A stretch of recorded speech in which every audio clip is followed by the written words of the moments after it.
Eh bien les amis, je vais vous parler du dessin sur Shikishi.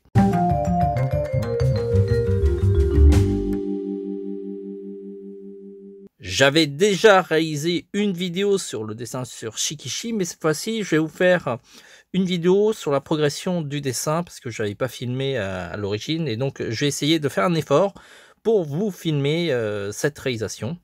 Et donc à ce stade-là, on a un pseudo croquis en mine rouge que j'utilise, un porte-mine d'Edgeguard et des mines Nanodia. Alors Nanodia, c'est parce que ce sont des mines japonaises qui s'effacent assez facilement, et même si ce sont des mines qui s'effacent facilement, elles restent beaucoup plus fragiles que des mines de graphite.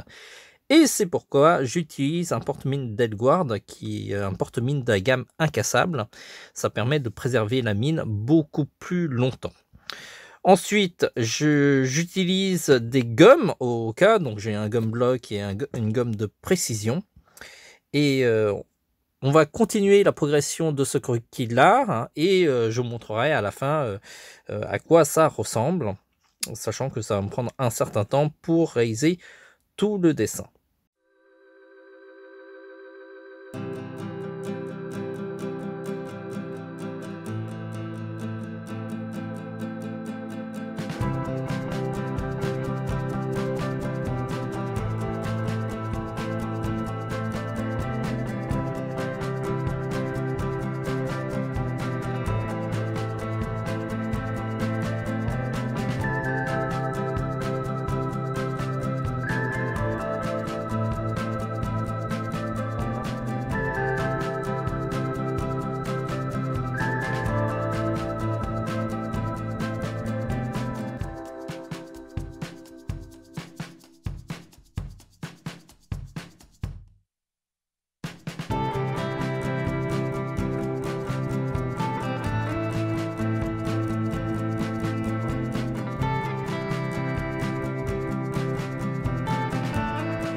Voilà, le dessin est à peu près fini. Il faudrait que je détaille un peu plus les fleurs de ce côté-là. Je ne sais pas si vous le voyez bien. Le trait est encore très léger et donc je vais passer ensuite à l'ancrage. Donc vous voyez, je réalise le brouillon grâce à des mines rouges et je n'aurai pas, parce que j'ai choisi cette couleur, besoin de les gommer. Je vais directement passer à l'ancrage et à la colo direct. Et ça, c'est l'un des avantages d'utiliser des mines rouges. Si j'avais utilisé des mines de graphite, j'aurais dû gommer l'intégralité des croquis parce que la mine de graphite, elle aurait gêné la colorisation. Ce n'est pas le cas du tout des mines rouges. Et en plus de tout ça, lorsque je vais faire l'ancrage noir, je vais bien voir la différence entre les parties crayonnées et les parties ombrées. Comme ils sont de couleurs vraiment très distinctes entre le noir et le rouge, je ne peux pas me tromper. Alors que les mines en graphite, comme ils sont d'une teinte, on va dire, grisonnante, on peut parfois se confondre sur certains traits qu'on aurait oublié d'ancrer. Alors pour l'ancrage, j'aurais pu ancrer avec des liners calibrés qui sont très pratiques hein, pour dessiner. D'ailleurs, c'est ce que je vous conseille si vous débutez. Mais comme moi, je fais varier énormément les traits, je vais utiliser un liner flexible de la marque Zig Mangaka. Il y en a aussi un de la marque Tombow qui est aussi très très bien. Et donc, ce sont des liners qui changent de taille en fonction de la pression que vous exercez sur le stylo. Donc plus vous appuyez fort et plus le trait est épais, et plus vous effleurez et plus le trait est fin.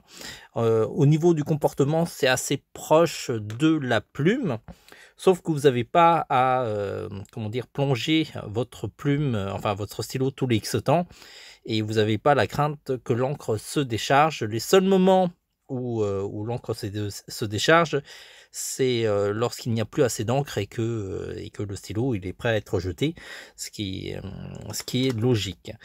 Alors, il y a quand même des inconvénients au niveau de ce type de produit, c'est qu'au début, le trait est plutôt bon, et au fur et à mesure du temps, il y a une certaine usure de la pointe, et du coup, la mine n'est plus aussi, on va dire, efficace qu'à ses débuts. En général, l'encre aussi suit, donc vous êtes assez proche de la fin de vie de votre liner. Voilà. Pour mon cas, j'aurais pas besoin de traits ultra fins non plus, parce que je travaille sur un format quand même assez grand, donc je vais avoir plus souvent besoin de traits assez épais. En tout cas, essayez ce produit, c'est vraiment un très bon liner. Je vous mettrai sans doute dans les liens les autres liners flexibles. Il y en a un de chez Pentel, je crois, qui est aussi très très bien, et ceux de la marque Tombow. Les deux que je préfère, c'est celui de la marque Zig et celui de Tombow. C'est vraiment ceux que je trouve avec la meilleure sensation. Mais dites-moi ce que vous en pensez en commentaire, il n'y a pas de souci. Ça me permettra de... Et si vous connaissez d'autres produits du même genre, n'hésitez pas à me le dire, parce que j'adore tester d'autres produits. Voilà.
Voilà, l'ancrage est fini au mangaka flexible, et on va passer à la colorisation. Mais avant de passer à la colorisation, je vais positionner un petit peu du masking tape à certains endroits sur lesquels je vais masquer la zone, hein, d'où le masking tape.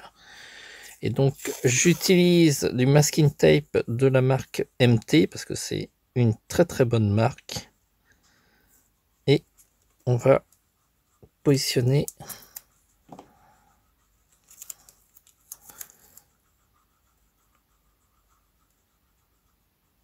alors ça va être une zone qui ne sera pas coloriée du coup.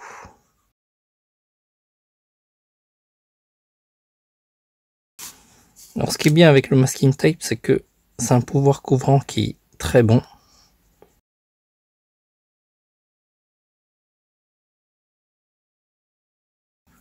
Et après, on va pouvoir passer à la colorisation.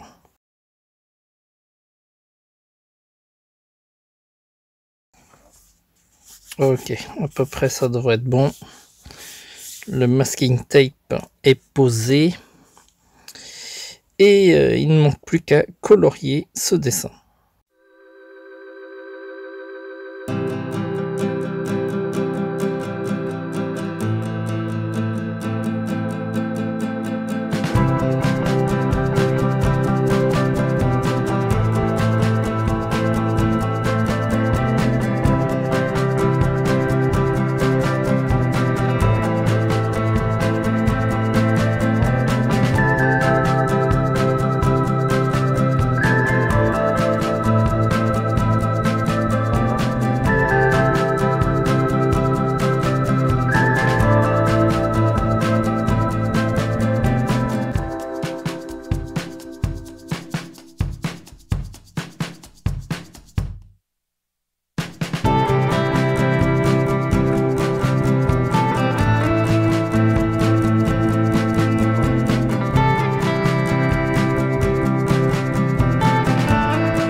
Alors j'ai commencé par le fond parce que c'était la surface, la plus large de la zone.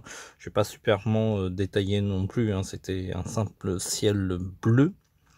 Alors j'ai un nuancier, graphite, broche, ce sont les feutres que je vais utiliser pour colorier ce dessin.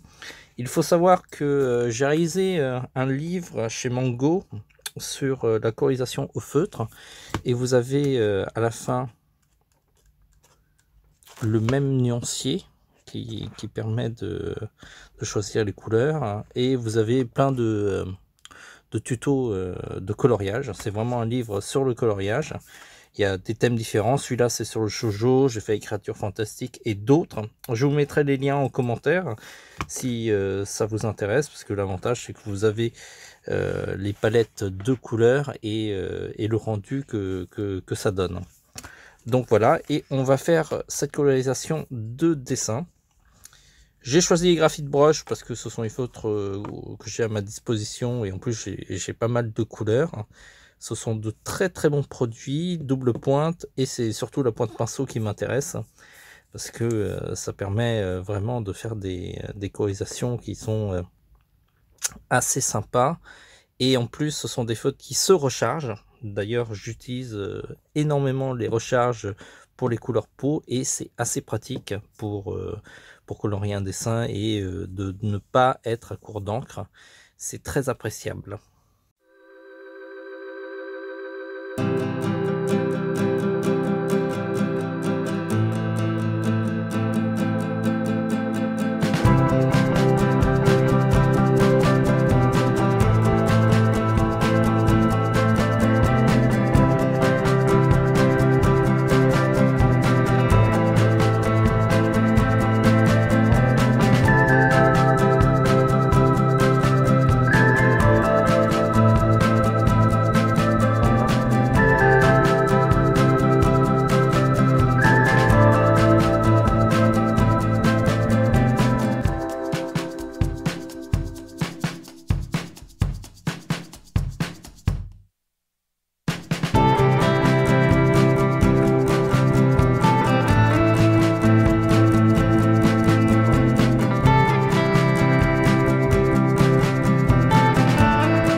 Voilà, la couleur de peau est finie. Globalement, je vais pas vous montrer les autres éléments de colorisation. Ça sera à peu près la même chose, sur lequel je vais déterminer les couleurs que je vais choisir auparavant sur mon nuancier, et après je vais les appliquer. Ça va prendre un certain temps. Je vais mettre la colorisation déjà de la peau essentiellement pour que vous pouvez apprécier au mieux la colorisation, et peut-être que je mettrai d'autres éléments si je trouve nécessaire au fur et à mesure de la colorisation. Mais voilà, je vais apporter la même, on va dire, le même travail, la même concentration au niveau des autres éléments du dessin, des fleurs, de la veste, des cheveux, et ainsi de suite. Vous allez voir, ça va bien progresser au fur et à mesure.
Alors, le dessin est quand même bien avancé. J'ai presque terminé toute la colorisation au graphite. J'ai utilisé à peu près l'équivalent d'une quinzaine de, de graphite broche. Quinzaine, voire plus. Non, un peu plus que 15. Proche de 20. Proche de 20 feutres. Et je vais travailler actuellement sur, avec des crayons de couleur pour ajouter un peu plus de nuances. Et je vais surtout utiliser deux couleurs essentielles qui est le polychromos blanc et le rose. Et après je passerai aux effets de lumière. Mais on va commencer par là. Alors, les petites touches de polychromos ont été ajoutées. Il faudrait que j'en rajoute aussi au niveau de l'aspect métallique ici. Je vais le faire de suite. Et puis après, je vais travailler sur les pannes pastel. Je vais ajouter des rougeurs et certains effets. Et donc, ça va être la prochaine étape. Vous allez voir, ça va pas prendre beaucoup de temps. Ça, c'est le rouge. Oui, le rouge est ici, parfait. Je vais prendre le rouge d'ici. Je vais prendre aussi un peu de blanc. Et voilà, on va ajouter des effets de rougeur et des effets de blanc encore sur le dessin.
Bon, la dernière étape de cette réalisation de Shikishi serait d'ajouter des points de lumière, essentiellement avec un graphite check blanc. J'aurais pu aussi utiliser un Neopico Line White, qui sont très bien. Ce sont des feutres de peinture qui permet de couvrir une certaine zone. Et je vais ajouter sans doute des effets de lumière supplémentaires grâce à des graphite checks de différentes couleurs, jaune, orange, rose, vert et bleu. Alors je ne sais pas si je vais tous les utiliser, mais je vais en utiliser un certain nombre. Et voilà, le dessin est fini. Je vais mettre quand même ma signature quelque part. En général, je le mets autour du personnage. Parfait, ici il y a de la place. Alors, on est quel mois? On est en avril. TVH. Ah non, on n'est pas en avril, on est en mars. Et voilà, le dessin est fini. Ouais, pas mal quand même.